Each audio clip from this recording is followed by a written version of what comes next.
अब हम बात करते हैं रेडॉक्स अभिक्रिया या उपापचयन अभिक्रिया की।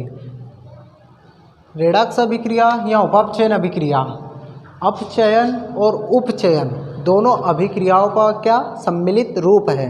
मतलब कुल मिला के ऐसी अभिक्रिया जिसमें अपचयन और उपचयन दोनों अभिक्रियाएं सम्मिलित रूप से संपन्न होती है। मतलब एक ही रिएक्शन में, एक ही अभिक्रिया में अपचयन भी हो रहा है और एक तरफ उपचयन भी हो रहा है, उसे हम क्या कहते हैं, उपापचयन या रेडॉक्स अभिक्रिया कहते हैं। तो देखो हम लोग समझते हैं उपापचयन या रेडॉक्स अभिक्रिया, ऐसी अभिक्रिया जिसमें अपचयन व उपचयन अभिक्रिया सम्मिलित रूप से संपन्न होती है, उसे रेडॉक्स अभिक्रिया कहते हैं। आप लोगों को समझ में, ऐसी अभिक्रिया जिसमें अपचयन व उपचयन अभिक्रिया सम्मिलित रूप से संपन्न होती है, उसे रेडॉक्स अभिक्रिया कहते हैं। एग्जाम्पल वही की वही है जो हमने अपचयन अभिक्रिया में लिया था, उपचयन अभिक्रिया में लिया था, वही सेम टू सेम एग्जाम्पल है।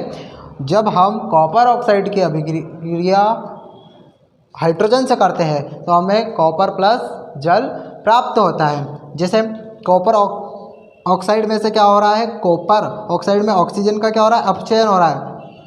मतलब कॉपर ऑक्साइड में से ऑक्सीजन हट रही है, वहाँ से ह्रास हो रहा है, तो वो कॉपर में परिवर्तित हो रहा है। और एक साइड हाइड्रोजन में ऑक्सीजन जुड़ रही है तो वो जल में परिवर्तित हो रहा है। तो यहाँ पे क्या हो रहा है, उपचयन। मतलब इस अभिक्रिया में अपचयन भी हो रहा है, उपचयन भी हो रहा है, इसलिए हम इस अभिक्रिया को क्या कहते हैं, रेडॉक्स अभिक्रिया कहते हैं या उपापचयन अभिक्रिया कहते हैं। तो आप लोगों को समझ में आया, ऐसी अभिक्रिया जिसमें अपचयन व उपचयन दोनों अभिक्रियाएं सम्मिलित रूप से संपन्न होती है, उन्हें क्या कहते हैं, हम रेडॉक्स अभिक्रिया या उपापचयन अभिक्रिया कहते हैं। एग्जाम्पल वही है, कॉपर ऑक्साइड की क्रिया जब हम हाइड्रोजन से करवाते हैं तो हमें फलस्वरूप कॉपर प्लस जल प्राप्त होता है। इस तरीके से रेडॉक्स अभिक्रिया या उपापचयन अभिक्रिया संपन्न होती है। अब हम बात करते हैं वियोजन या अपघटन अभिक्रिया की। ऐसी रासायनिक अभिक्रिया जिसमें एक अभिकारक टूटकर